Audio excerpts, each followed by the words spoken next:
You're listening to theoutdoorstation.co.uk. Hallo, hallo. Herzlich willkommen in Friedrichshafen. Hello and welcome to the fourth in the podcast series recorded at the 2008 Outdoors Trade Show at Friedrichshafen, Europe's largest gathering of manufacturers, distributors and designers totally focused on the outdoors industry.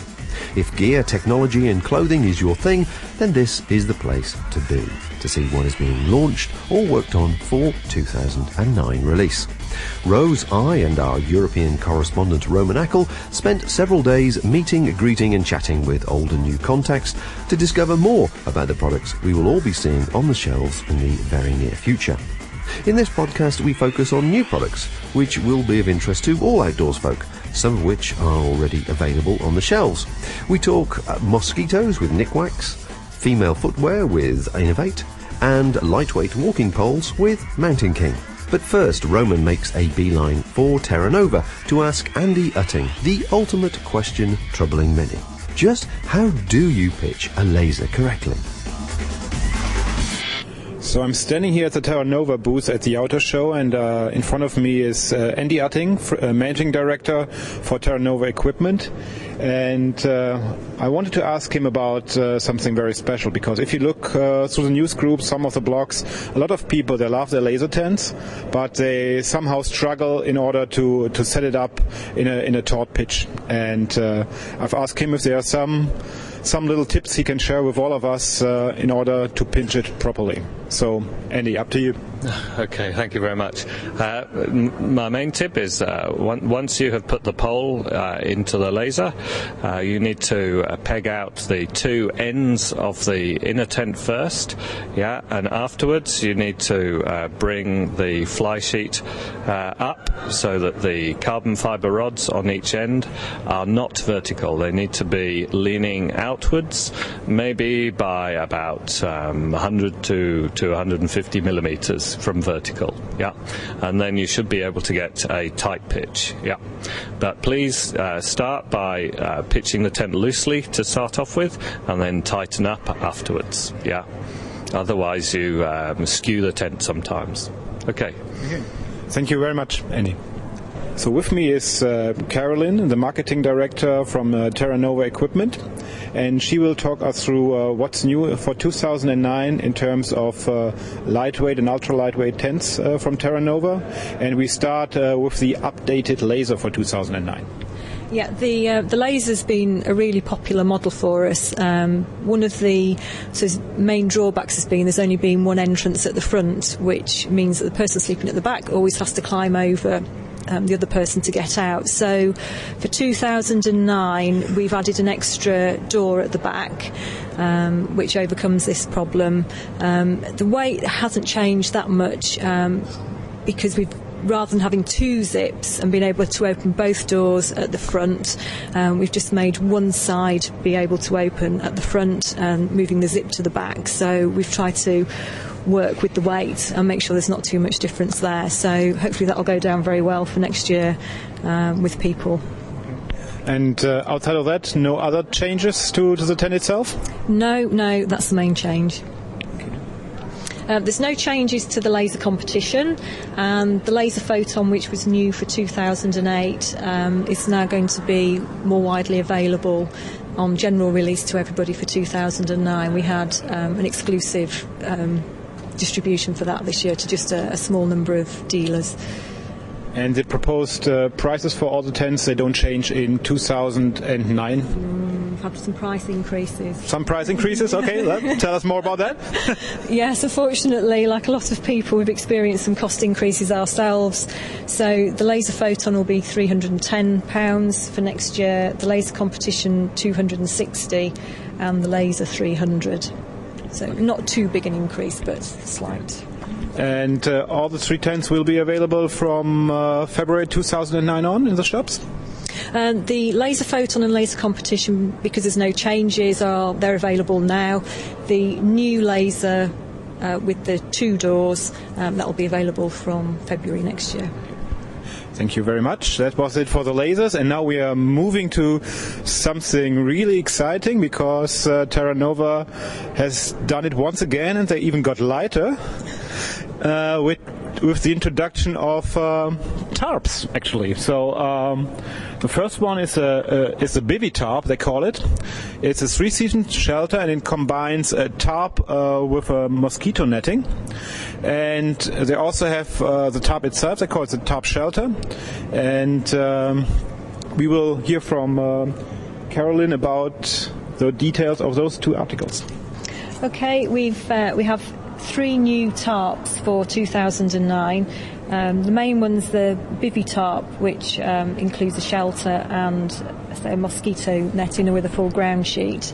That has a packed weight of just over 700 grams, 730 grams, and a small pack size. The shelter, the fly sheet of the shelter, is made from the same fabrics as the laser competition and the laser tents. So that's why it's so lightweight. But that should give a few more options for people who want to be fairly minimalist. Mm-hmm. And I assume the fly sheet can be used separately, so if you want to use it as a tarp only? Yes, that's correct. You can use it on its own, which obviously strips down the weight even more. Mm-hmm. And I see from the cut, it has an interesting cut. Can you pinch it very far down in case of driving rain or so? If you use it in tarp mode only, for example, or even together with the mosquito netting? Yeah, there is the options. We've got eyelets around the sides, so you can peg it down actually on the fly sheet itself. Obviously, it'll depend how long the poles are as to how far you can peg it down. Okay. So, and when I read the product description, you're confident it will withstand 3 season use? Yeah. Well, there's 3 seasons and 3 seasons, isn't there? So maybe 3 UK seasons? Judging from the weather we've had in the summer, with some weekends with gale force winds, you could say that's 2 season weather, but it's pretty horrendous. So with all these things, you have to be sensible about the use. We just give the season rating as a guideline. Okay. Good. So don't take it out in the winter. All right. No worries. Probably then moving to the tarp shelter, which is just behind us. Yeah, the tarp shelter's a very basic shelter, which is made from the same fabrics as a laser photon fly sheet. So it gives you a number of different options in terms of how you want to pitch it, as well as being extremely lightweight. So you could suspend it from a tree, you could use some walking poles to pitch it, and it could be pitched in a number of different variations in terms of shape and the way you actually make the shelter. So perfect for real minimalist people, and that has a weight of under 200 grams when it's in its bag. So the actual shelter itself is 178 grams. Okay, and let's see, when you put it out of the bag, it's 2.5 meters multiplied with 1.5 meters big, so it's a rectangular shape. And as mentioned, you can pitch it in A-frame, flying diamond, whatever form you like. We've also developed a multi-tarp, again using the super light fabrics that you find in the laser tents.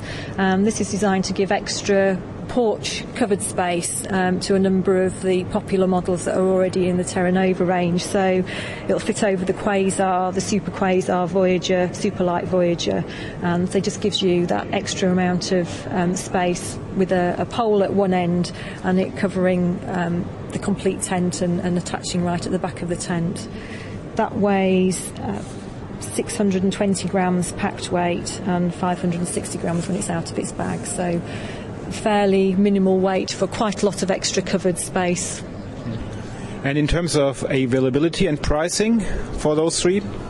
All the 3 bivy tarps are new for next year and will be available from around February time.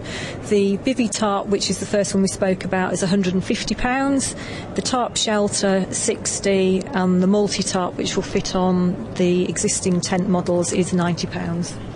Thank you very much, Carolyn, and I wish you all success for 2009. Thank you. Pleasure. Mountain King are the UK's leading manufacturer of trekking poles, which you may have seen in many outdoor shops. I asked MD Simon King how the show had been for him so far. This year is much better than last year. Last year we were just finding our feet. This year we've established some good contacts. We've got some good products, some good new product which are attracting a lot of interest from people. Certainly. Well, I've just been walking past the stand and instantly came straight upon you because I can see you've got something rather new and exciting, and I want you to tell me all about it. Yes, this is our new Trail Blaze pole. It's a very lightweight pole. It's 110 grams, and it's for those people who are into moving fast and light, really. So it's a lightweight pole. Yes. It folds into 4 sections. What's the diameter of the aluminium there? The aluminium is 11 millimetres. It folds into 4 sections, like you say. It's got a carbide tip on it. It packs down into virtually nothing, and a pair of them will weigh just over 200 grams, which is pretty light. So what are we talking about the retail price on something like this in the UK? Because this is a new product now. Is this currently available, or is it just about to be available? This will just be available in the middle to the end of August. The retail price would be around about £70 a pair, and this reflects the strength and the durability of the pole and the technology that's gone into making it. Okay, well, I can see that one's actually had a bit of use, so you've obviously been out testing this on the hill. That's been tested for us over the last 6 months in the Scottish Highlands by Pete McFarlane, and he's told us to get it back to him as quickly as possible because he loves using it so much. His life is not complete without it. Absolutely not. Lovely. Well, I think we're going to certainly see that on the high street fairly soon, and certainly from the interest you've had here, I can see that that's going to be going far and wide. Do you also do a carbon fibre pole as well? Is that new to your range? Yes, that's new as well. It's a very high tensile aluminium wrapped in carbon fibre, which gives the aluminium incredible stiffness. It also makes for a 3-section pole which weighs 200 grams in its normal length and about 180 grams in its compact length, which makes it extremely lightweight. Now, the carbon fibre one's got an extended grip on it. Yes, it's an extended, extremely ergonomic EVA grip, which has got a very nice padded strap on it with a neoprene pad, which for long distances and long extended use would make that extremely comfortable to use. The extension on the grip means that when you're climbing, it's not necessary to shorten your poles. You can just move your hand down the grip, and then when you need the pole longer again, you can just put your hand back up the grip again. So there's no readjusting. And the wristband, could you sell poles singly? Is the wristband interchangeable so you can swap hands? The wristband, we set everything for right hand, and the customer can then simply undo it and twist the strap the opposite direction and make it for a left hand. Well, you've been here, 3 days now, and you said you've had a great response, but certainly from the number of people walking past and looking at that thin folding pole, is there a name for that product? It's the Trail Blaze.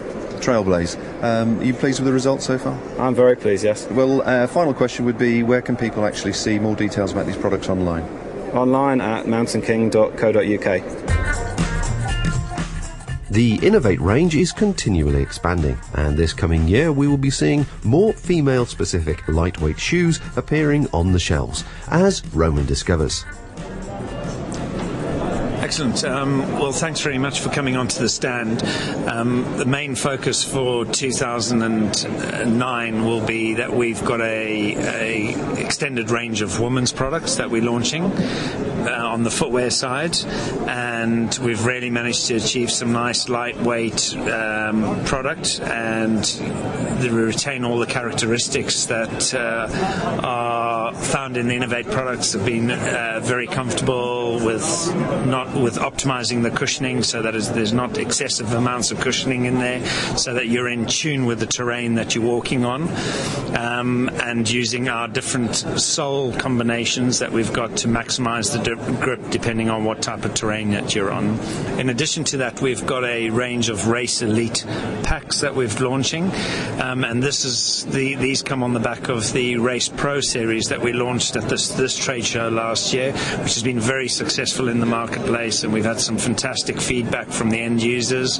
We've reviewed exceptionally well with those products, and we use our unique hydration system, which is the horizontal hydration system on that Race Pro range. Now, the Race Elite range is actually even lighter than the Race Pro range and is not hydration compatible, so you're talking about these are for elite athletes out there that just want the lightest product that's available on the market, and I'll take you through that range when we get to it. Okay, all right. So in terms of footwear, before we go to the range of backpacks, returning to the footwear, obviously two of the products we released this year was the Rocklite 370 and the Rocklite 390, one with Gore-Tex, one without. What was your reason to add Gore-Tex to your line of shoes? The reason for Gore-Tex is that there's a lot of consumers out there that want a waterproof product, and by putting the Gore-Tex membrane in, it gives you a complete waterproof guarantee and an ultimate, protection from water. So we've managed to get that balance, and we've also kept the lightweight properties through the construction that we've done with the Gore-Tex lining, and we get good breathability because we've used Gore-Tex most breathable membrane, which is the XCR membrane on the 390 Gore-Tex boot. The 370 is the non-Gore-Tex version, and in fact the front of that boot has got no lining at all, so we use a three-dimensional sandwich mesh to give maximum breathability, and then we've covered that with an outer nylon mesh which has got very good durability properties. So what we're essentially doing there is giving you a very nice, lightweight, extremely breathable product for going into very hot conditions. So if someone's traveling and they know they're going to be extremely hot conditions, this is the ideal product for there, because you're maximizing on the breathability that you can get in the product and giving you a very good overall foot climate and comfort there. So if we go back to the 390, obviously a lot of people say shoes with Gore-Tex, because there is a membrane, tend to be hot, especially during summer. So how would you address that concern? Well, there is, when you look at the Gore-Tex products, we use the XCR, which is the most breathable membrane in the product, okay? So by doing that, we've maximized on the breathability, but you've got to look at the overall context of what you achieve with it. It gives you that absolute guarantee on waterproofing, okay, which is very important, particularly if you're in cold and wet climates, okay. This is where it becomes very, very important that you keep the feet dry, because then you minimize the risk of getting cold feet, and what we also do is, if you look at the upper construction, I've actually got one on the table here, you can see that we've used this very open mesh. So that allows that whilst you get the breathability through the membrane, we've got maximum breathability through the upper. So it's a combination of the two that works very well together. And whilst I would say that if we put the 370 product, which has no membrane in it, this is actually more breathable than the Gore-Tex one. So there is that trade-off, but it doesn't mean that that there's a disadvantage with this one. I think the end user needs to say, well, what do they need their product for? And if they need a waterproof product, then we'd definitely recommend they go for the Gore-Tex option, okay? Because they're also getting good breathability as well as the waterproof properties, whereas the other boot, the 370, doesn't give any waterproofing at all. So this is all about giving maximum breathability. All right. Thanks for clarifying that one. And I remember in the beginning, a lot of manufacturers had problem with the Gore-Tex liner in terms of how to construct a shoe, because they used a lot of glue in order to incorporate the Gore-Tex lining into the shoe, which with the result that at the end of the day the Gore-Tex was not breathing because the whole membrane was clustered with glue. So in terms of construction, did that improve over time? time, and what is the construction method in your shoes?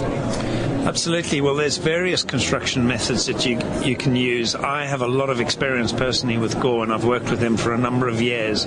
And we spend a lot of time with our factory, and we're very stringent with regards to the quality control and the processes that we set up in the manufacturing of the product. And as if you have a look at all this mesh area, and there's quite an extended area of mesh in the upper, there's no glue at all used in that area. So we only use areas of glue where you've got least breathability in the product, okay, or no breathability at all. So that would be like underneath the sole, where we put the adhesive to hold the whole construction together. Then that's fine. We can use good amounts of adhesive on that to get the good balance between the bonding properties, and it doesn't matter about the breathability because it's not going to breathe through the rubber sole in any case, okay. Whereas on the upper, we're very selective in where we put it, and we put minimums amount of adhesive because you actually don't need excessive amounts of adhesive.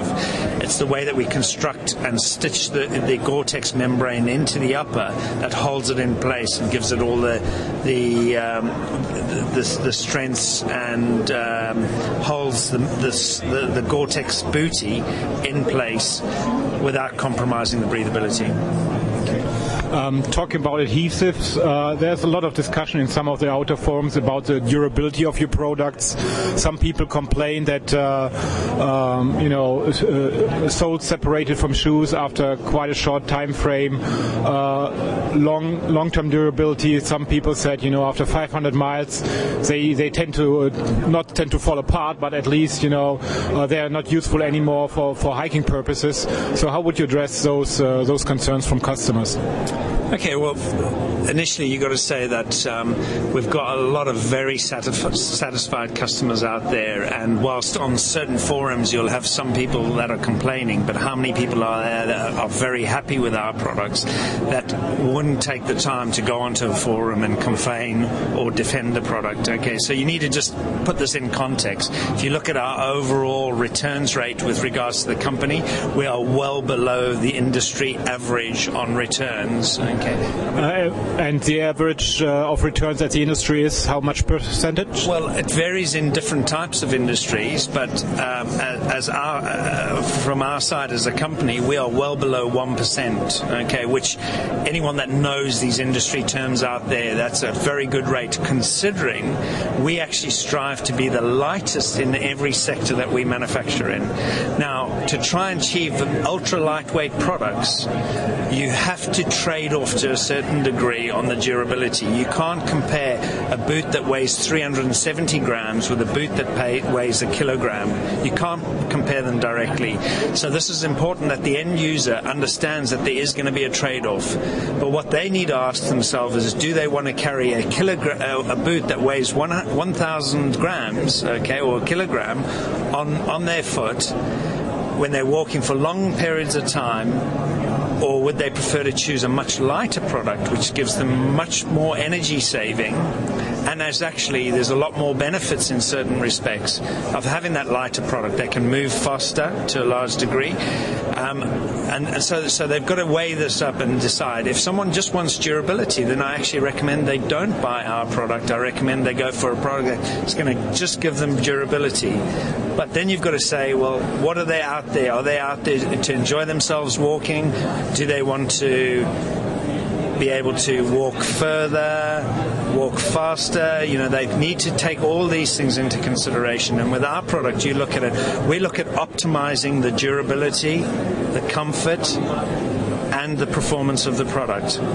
And there is a trade-off in some areas, but we feel that we get a good balance on it. When you think of our products, they're used by top elite athletes all over the world, and they find them very good at performance. Okay, they like the lightweight properties, and in actual fact, the general feedback that we get on the durability is that it's very good, considering how light it is. Okay, and the fact that it's used in the harshest of conditions. Our product's not just used for walking along coastal paths. It's used in extreme conditions, mountainous terrain where it's very rough, the conditions, and the shoes are exposed to a lot of different elements, okay, that are changing all the time.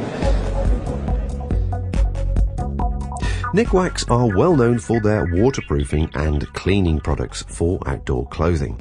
And at the show, they were showing a new range of items called Skeeto Stop. And as Matthew Callahan tells us, there can't be a single outdoors person who doesn't need these at some stage in their travels. Yeah, extremely popular. The response has been very positive to the Skeeto Stop range. And tell me about them. What makes them so unique? What we've done is we've got an active ingredient that's as effective as DEET, and we can combine it now with sun lotions, sunscreens and after suns, so we can have combined products, so you only need to carry one. So first of all, before we actually start talking about the products themselves, can you just explain the issues regarding DEET? Because I think most people have probably used it in some form or other at different strengths. There's a 30, the 50, and I think there's a stronger strength than that. And it does have some sort of inherent problems, doesn't it? It does. It's a very effective insect repellent designed mainly for mosquitoes, but it has a couple of drawbacks. It's a plasticizer, and as you know, most modern equipment these days is made of some form of plastic, so it can melt through jackets, sleeping bags, tents, and also it can't be combined with sun lotions because it reduces the sun protection factor, or after suns. So how did these products come about? Mainly demand from the public and from the retailers that wanted something different, an alternative to DEET, but was extremely effective as well. And it's taken some years to get a product that is effective. What is the actual title of the chemical, as it were, or the product, or is it a natural chemical? It is. It's derived from the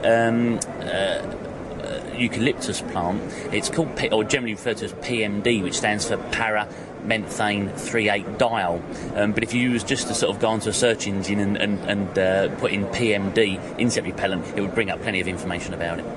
Okay, so we've established the benefits and the difference to DEET. Now, let's talk about the products themselves, because they're unique products in the sense that each one has a certain application. It does. We've got a sun lotion, a sunscreen that's a combined sunscreen with a sun protection factor of 20 and an insect repellent. We've got an after sun with aloe vera and again the insect repellent, and we've got a standalone insect repellent and an after bite relief gel. Okay, so the after bite is a gel. Yep. But the other two are a cream, I understand, is that right? They are. The sunscreen and the after sun are both creams, so they can be easily applied. They're not too runny, they're not too thick, and that's one of the reasons we went for the sun protection factor of 20, because again that helps it to easily apply. Have you done any research as regards the attraction of mosquitoes? In particular, obviously, I'm thinking about Scotland with the dreaded midge. That's got to be a good question I've got to ask you. Are these a barrier against the midge? PMD has been proven by the London School of Hygiene and Tropical Medicine to be effective against midges for up to 8 hours, and it generally comes out better than a DEET-based product. And bear in mind that DEET was designed for mosquitoes, not the midge. Right. The actual bottles themselves that we've got in front of us here are sort of fairly small bottles, very much ideal for sort of the backpacker, as it were. Is this the standard range? It is. It's a 100ml bottle, so again it can be taken on aeroplanes in hand luggage, but also it's easily fitted into jackets, backpacks, and you can carry it around with you during the day as well. And because they're combined, say sunscreen and insect repellent, you only need the one bottle. And back to what I was saying earlier on about attraction, is there any sort of research on how people attract the mozzies and the people that get bitten, the ones that don't? Yep, there's been a lot of research on why people get bitten more than others. It's generally regarded that women have a higher carbon dioxide signature than men, so they they're attracted to the insects much easier. But everyone's very different, and the main thing with trialling insect repellents is that you do test it for yourself and find out which one works best for you. But also there's a lot of research gone into how to reduce the risk of being bitten. So if you're in a party, make sure everyone in a party uses insect repellents, that you treat your tents, you treat your mosquito nets, because this keeps the number of biting insects down within the local vicinity as well. You're launching the product, or you're introducing it to the mainland Europe stage, as it were, at the show here, but I presume these are available now in the UK, are they? They are. They've been available for about 3 months, and already the sell into shops, we've got about 150 retailers taking the products, which is extremely positive. They're available on the internet as well, and because there's no harmful chemicals in them, they can be easily posted or done by mail order as well. And what's the response been from the sort of mainland Europe? Very positive, actually. There is we have to register the products in each country because we want to make sure that they're safe and the country accepts them, and that's we're doing on gradual stages. But they're going to be available this month in France, Germany, and Austria. I understand, which is news to me, that certain products, for example, citronella, the items containing citronella, are actually not approved in certain countries. They are. It's actually been banned in certain countries, or it's not allowed to be mixed with other products. It used to be widely available as an insect repellent, but it was actually deemed to be extremely ineffective. It generally only lasted for 20-30 minutes. And it has some health issues with certain people, so that's why some countries are not keen on using it. And what's the future of sort of this range? Obviously, this is a handful of items here, but I guess you're looking long term over the next couple of years with this. Yeah, absolutely. What we're going to wait and do is get feedback from the retailers and the consumer and see what they want, and then we can have a look at other additions to the range. It might be different sun protection factors, could be different sizes as well. But I think this is a really great way to start. It's a core range. It covers most people's needs, and we'll wait for the feedback from them how it works.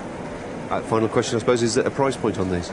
There is. The insect repellent that stands alone retails at $6.99, the Aftersun $7.99, and the sunscreen with the insect repellent at $8.99. But again, they're combined products, so you only need to buy the one, so it can work out quite cost effective.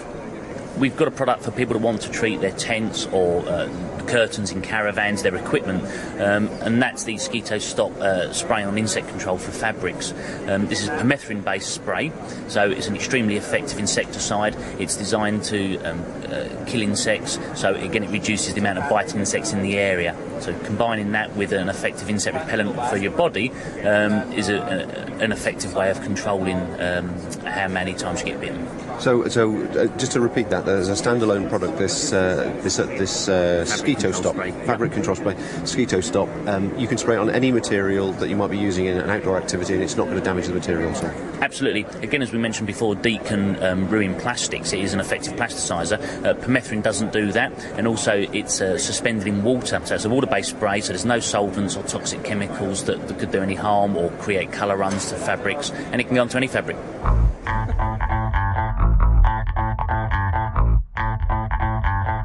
Thanks for joining us in this podcast, and thanks also to Andy, Caroline, Simon, Wayne and Matthew for taking a few moments away from their busy schedule at the show. To find out more regarding these products, please click on the link in the show notes on the Outdoor Station. Make sure you keep an eye out for more podcasts from the show, or subscribe to the RSS feed in iTunes and never miss out. So until next time, folks, take care and enjoy the good old-fashioned British summertime weather. This independent programme is produced and hosted by theoutdoorstation.co.uk.